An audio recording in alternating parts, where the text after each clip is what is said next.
Обесването на Васил Левски.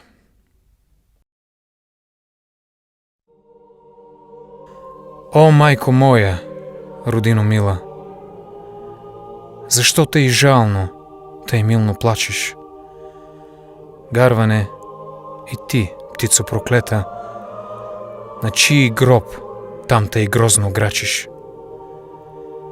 Ох, зная, ти плачеш, майко, за туй, че ти си черна рубиня, за туй, че твоят свещен глас, майко, е глас без помощ, глас в пустиня. Плачи.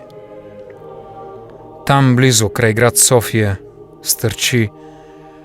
Аз видях черно бесило и твой един син, Българио, виси на него със страшна сила.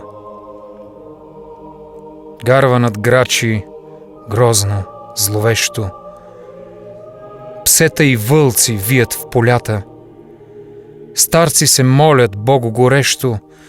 Жените плачат, пищят децата. Зимата пее своята зла песен. Вихрове гонят тръни в полето. И студ, и мраз, и плач без надежда навяват на теб скръб на сърцето.